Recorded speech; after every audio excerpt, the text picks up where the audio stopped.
Ô, Calejão, ontem também teve uma audiência com a Anísia Trindade, que virou um grande bate-boca, teve humilhação de parlamentares da direita, que tem o costume de chegar nessas audiências e querer lacrar para as redes sociais. Não é só a Nicole, não.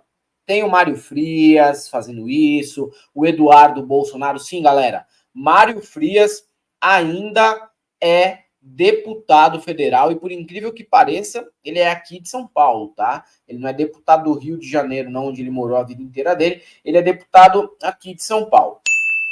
E aí a gente vê, né, que o nível... A gente tem por um lado, uma direita no Congresso que empareda bastante o governo, principalmente no que diz respeito àquela direita mais malaca, de centrão e tudo mais. Essa é realmente um problema do ponto de vista aí da administração do próprio governo, né? Mas, por outro lado, essa oposição performática, digamos assim, de redes sociais, que quer fazer vídeo de lacração pro TikTok, que quer aparecer com frase de efeito, é lastimável, né? Que a existência das pessoas tenham que ser respeitadas enquanto parlamentares, porque o mandato deles vale o mesmo que o mandato de alguém que é minimamente sério, não precisa ser muito sério, minimamente sério. É triste, mas vamos ver aqui alguns desses momentos em que, assim, teve gente tentando resgatar o negacionismo da época da pandemia, como o Eduardo Girão, o senador pelo Ceará. Vou começar aqui com o Eduardo Bolsonaro, filho 03 do ex-presidente. Discutir a vida dos nossos filhos ano que vem, por causa de uma medida que vai obrigar a inocular no sangue deles algo que os pais não desejam para não perder o Bolsa Família e voltar para a miséria. É disso que a gente está falando aqui. Pessoa que não tem dinheiro para ir na padaria e comprar um pão, que se comprar 2 pães vai afetar o orçamento dela. É claro que essa pessoa vai dar uma injeção no filho dela e, muito provavelmente, se tiver uma pessoa com imunodeficiência, vai matar o filho dela. É disso que a gente está falando aqui. Essa correlação entre morte súbita e vacinas Covid não tem nenhum fundamento. Não existe nenhuma hipótese científica a ser comprovada. Portanto, eu não tenho nem elementos para responder uma questão como essa, porque ela é falsa por princípio. Não é possível estabelecer esse tipo de relação. Outra coisa que não faz o menor sentido, deficiência de vitamina D, as pessoas podem ter e tem muito na nossa população. Tem a ver com alimentação, com vários fatores.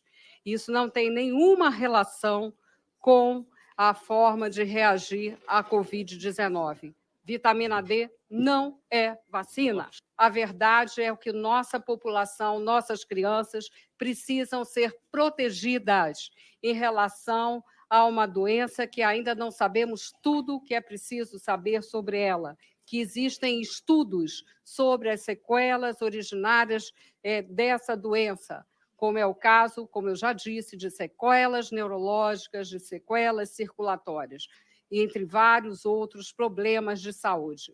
Então, se trata de uma medida de proteção balizada pela ciência, balizada pelos estudos de segurança e eficácia devidamente comprovados pela Anvisa e de efetividade, comprovado pelos melhores estudos no Brasil e no mundo. Cara, chega a ser cansativo, né? 3 anos esse mesmo papo, sabe? Assim, para mim parecia um assunto superado. Por que que eles vieram a abordar esse assunto novamente? Porque existe aí um programa para vacinação, a campanha ser feita dentro das escolas, né? E aí o Eduardo me trouxe esse exemplo hipotético, como se não fosse possível também a mãe ter um laudo, falar, meu filho não pode, essa vacina. Normal, cara, normal. Dependendo da situação da criança, ela não vai vacinar mesmo.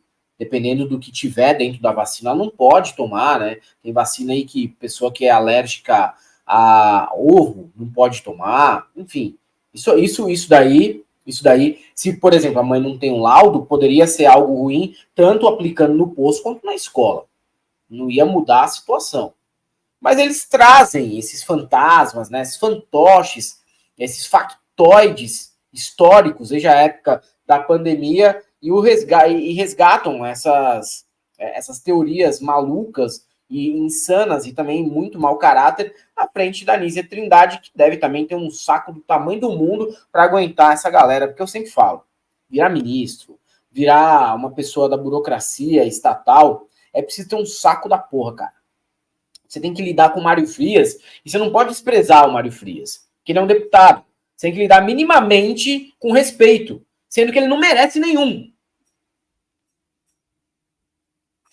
Ô, Helder, e você imagina que louco, velho, é você estudar 5 anos de infectologia, microbiologia, ficar lendo de revista Nature, não sei das quantos periódicos científicos, se preocupar com, mano, a porra toda, compadre. Lendo até se tornar faixa preta do negócio, aí você consegue uma indicação política, se torna ministra da saúde do teu país e tem que lidar com o bananinha falando que... Mano, você imagina o nível da frustração, velho. Você imagina, o equivalente é o seguinte, cara, você começa a estudar xadrez, tá?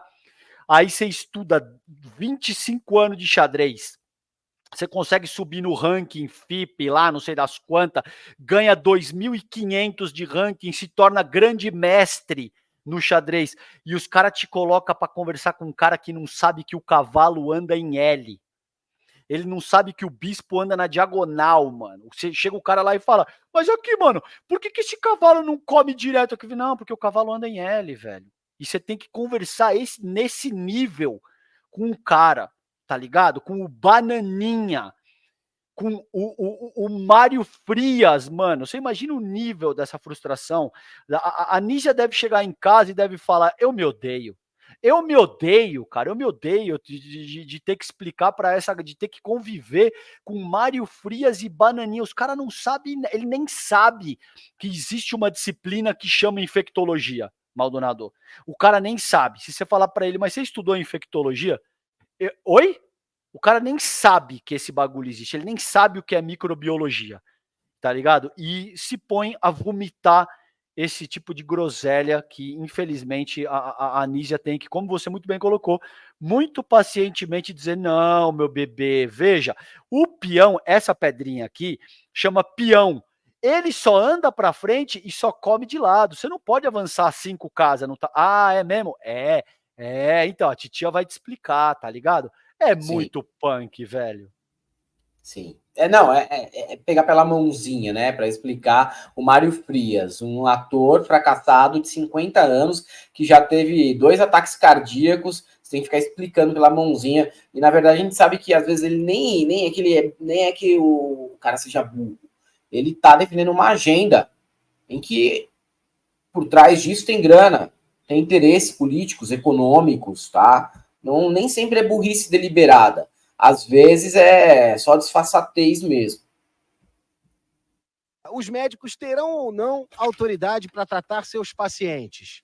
O juramento hipocrático será respeitado ou os médicos devem jurar lealdade à Vossa Excelência, à Vossa Onipresença, Ministério da Saúde, que na verdade devia se chamar Ministério da Verdade? O que é criminoso é difundir mentiras.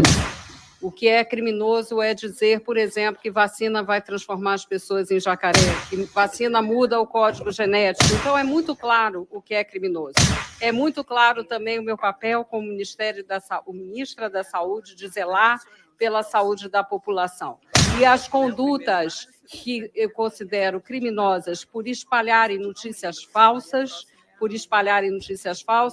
para isso existem as autoridades no campo jurídico, existe o Ministério Público para estar acompanhando. Sabe o que parece, Maldonado? Sabe aquelas cenas de filme em que a pessoa pensa uma coisa e fala outra? Ela tá falando ali, não, veja, o crime é divulgar notícia falsa, que não pode... Por dentro, ela deve estar assim, você é um imbecil patético, cara, o seu naipe é fazer malhação e você é uma figura absolutamente desprezível. Obrigado, caro deputado. Olha, eu vou ter que discordar, ele não tem nível artístico para fazer malhação.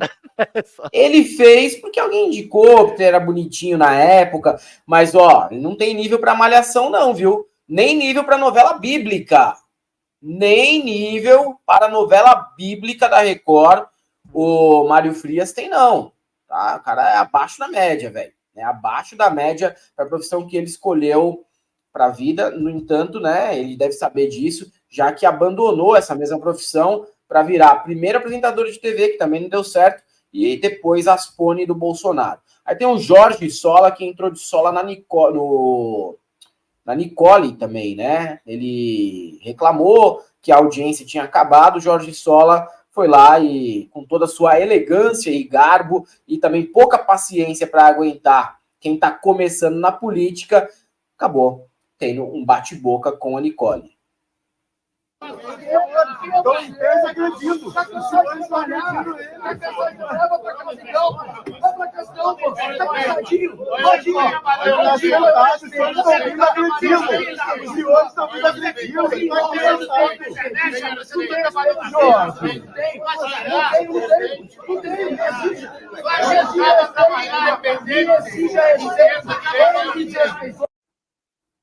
E aí, por último, aqui eu vou pôr Humberto Costa. Não deu pra entender porra nenhuma disso aí também, né? Você entendeu alguma coisa? Não, é que ele reclamou, o Nicolas reclamou que a audiência acabou, mas já tinha rolado quase 4 horas de audiência, e aí o Jorge Sola tá falando, cara, acabou, já deu, né, já explicou, tá bom, e aí o Nicolas falando, né, tá cansado, vai pra casa, não sei o quê. Queria que o negócio se estendesse eternamente para eles ficarem fazendo as lacrações deles. E aqui tá o Humberto Costa falando pro Eduardo Girão, que foi um dos maiores negacionistas da época da CPI, da Covid, um dos caras mais problemáticos que eu enxergava ali. Tinha o Heinz, sim, só que o Heinz era de certa maneira, um fascista meio declarado, porque ele já tinha falado em outros momentos o que ele não gostava, então a gente sabia que ele era um inimigo. Tinha o Marcos Rogério, idem, só que o Eduardo Girão ficava se fazendo de louco. Não, vamos ouvir os dois lados, porque a gente precisa trazer aqui o negacionista e aquele que não é negacionista. E aí parecia para algumas pessoas que ele era um cara equilibrado. Mas ele não era um cara equilibrado. Ele era um cara dissimulado, muito dissimulado, e eu já peguei ranço desde o começo ali daquela CPI da Covid. E novamente ele insiste, né, nessas histórias, vamos trazer aqui o DJ Raul, vamos trazer o Natoshi Sakamura, os médicos lá da época da Covid que falavam que as vacinas eram desnecessárias. Não cabe uma comissão de assuntos sociais que trata de saúde trazer um debate para dentro da comissão que coloca em jogo a confiabilidade das vacinas. Eu não me proponho a fazer isso. A dar aqui. Mas o senhor não quer ouvir médico? Palco para. Existem médicos e médicos, a gente sabe que nessa relação que Vossa Excelência apresentou, teve gente que foi denunciado aqui na CPI porque estava sendo patrocinado por produtor de ivermectina. Teve gente que foi indiciado pela CPI. Então, essa discussão, Vossa Excelência, com todo respeito, poderia nos poupar de fazer. Podia poupar, né? Podia poupar para... Porra, estão resgatando aí uma discussão do ano de 2021, Calejão, sabe? Sobre vacinação, todas aquelas fake news que nós já conhecemos, que já foram derrubadas várias vezes por gente séria, por gente honesta, por gente responsável. E aí, eu acho uma discussão lateral a isso, que é importante também, que é o viés de autoridade, Calejão. Ah, mas o sujeito é médico. Você quer saber mais que um médico? O que você é? Você se formou no quê? Jornalista? Jornalista sabe mais que médico? Olha só vocês. A Nízia Trindade, ela não é médica. Ela é cientista social. Você acha que a Nízia Trindade tem mais autoridade para falar do assunto do que aqueles médicos bolsonaristas que compareceram à CPI, e alguns que até morreram, tipo Anthony Wong? Claro que tem. Claro que tem. Porque já ficou comprovado que essas pessoas estavam mentindo, estavam aderindo a uma fake news de um presidente da ocasião para criar um pânico moral sobre as vacinas. Até hoje tem nada comprovado sobre vacina da ataque cardíaco. Os caras chegaram a mentir que as pessoas estavam morrendo de coronavírus na época. Pô, você deve conhecer, você deve ter amigo enfermeiro, amiga enfermeira, médico, gente que trabalhou no hospital. Todas as vezes que eu tive que ir no hospital com as crianças, durante a pandemia, eu nunca escutei de um médico no hospital que a pandemia não existia. Eu sempre escutei, sabe o quê? Cara, tá morrendo gente pra caralho aí. Sabe o que tá acontecendo? Tem médico ficando doente direto. Tem cara pedindo licença direto aqui. Tendo que ficar de atestado porque tá doente. Tá? Isso antes de vacina e tudo mais. Mesmo depois de vacina. Tem gente morrendo a rodo. E os caras falavam o quê? Não, é mentira, as mortes. Os cemitérios estão enterrando caixão com pedras. Você lembra disso daí? Aqui Sim. na Vila Formosa, do lado de casa aqui, maior cemitério da América Latina. Os caras tiveram que cavar um monte de vala, deixar aberta, para receber corpo, que não rendia o trampo dos coveiros de ficar abrindo vala lá, para colocar caixão, cara. Os caras tiveram que trampar que nem condenado, nem louco, o tempo inteiro aqui. Abria 100, 200 valas, deixava tudo aberto ali, esperando os cortes chegarem. E os caras, não, isso é mentira, isso é mentira. Gente dentro do governo falando. Estão enterrando gente nada. Estão enterrando caixão com pedra dentro. Tá? E médico tipo Nisi Yamaguchi, concordando com toda essa doideira aí. Aí vem que se vier de autoridade, aí vocês vão, então, ser contrários ao que um médico diz? Que médico? Vale com o jornalismo também. Ah, então vocês não acreditam no papel da imprensa. Que imprensa? Que jornalista? Depende. Que advogado, né? Que engenheiro. O viés de autoridade, a carteirada, num caso como esse aí, não dá, cara. Tudo precisa, no mínimo, ser debatido, né? Tá, que médico tá falando isso? Que jornalista? Alexandre Garcia? É mentira. De cara, de largada, eu sei que é mentira. Vale para tudo. E é por isso que tem um negócio que se chama estado de arte de cada disciplina. Em cada disciplina, você tem um estado de arte no qual... enfim, a comunidade científica ao redor daquilo já estabilizou determinada coisa como fato. Então seria o equivalente a dizer, tá, mas eu não estudo física. Sim, mas você sabe que existe uma força que se chama gravidade e que se você se jogar da janela, você morre. Não, mas você não é físico para me dizer isso? Não, meu caro, mas existe então tenta lá, brother. Vai lá. Sobe no parapeito e se joga. Vamos ver. Mano, Vamos fazer o e teste. por incrível que pareça, a analogia não poderia ser mais pertinente, porque o que o Bananinha sugere... É verdade, a Anísia ela é doutora em sociologia, mas você imagina o que é. Você tem um sem número de profissionais da microbiologia, da infectologia, da biologia de forma mais ampla, que estudam isso há décadas, a essa altura, há séculos no Brasil. E aí vem um deputado de 30 e tantos anos, acho que o Bananinha não tem nem 40 anos, nunca leu absolutamente nada de infectologia, nunca leu absolutamente nada de microbiologia, nem sabe que essas disciplinas existem, e se põe a palestrar acerca do tema como se ele fosse um grande especialista na seara, tá ligado? Isso aqui é muito louco, velho. E você vê a cara, por exemplo, a arrogância do Mário Frias e dele, eles fazem as colocações e faz uma cara assim de tipo, apavorei. Agora eu apavorei essa tia, agora eu descobri assim a roda. Agora essa galera vai ver qual é que é. E você vai ver a groselha que ele tá falando é que tipo assim, não, porque a vacina vai matar as pessoas. Mas não é, você entende? Não é o PT que está dizendo isso, não são médicos de esquerda, a comunidade científica internacional inteira. Isso aí já é ponto resolvido, cara. E essa galera continua insistindo nessa direção sem ter nenhuma propriedade. Então é óbvio que não tem que abrir mais. O Humberto Costa está muito certo. Não, a gente não vai gastar o tempo dessa comissão, dos parlamentares, a energia do povo brasileiro com esse tipo de debate absolutamente cretino e oportunista, entendeu, mano? Porque é disso que se trata. Essa galera sabe. Agora você vai ver, a vacina deles está todo em dia. A família dele tá todo mundo vacinado. O próprio Bolsonaro. O Jair Claro que Bolsonaro tá. fez o que fez, porque na hora em que a água bate na sua bunda, é tipo assim, não, mas eu não sou físico, você não é físico para falar da gravidade. Então a gente vai abrir a janela aqui e você vai se jogar. Não, veja bem, acho que eu vou tomar vacina. Acho que aí eu vou tomar vacina, acho que é melhor, né? Pensando bem aqui, só não fala para ninguém, tá ligado? Que eu tomei, porque eu preciso manter a minha pose de bad boy. Mas eu acho que é melhor eu e a minha família estarmos vacinados, tá ligado? Então, porra, tá louco, mano.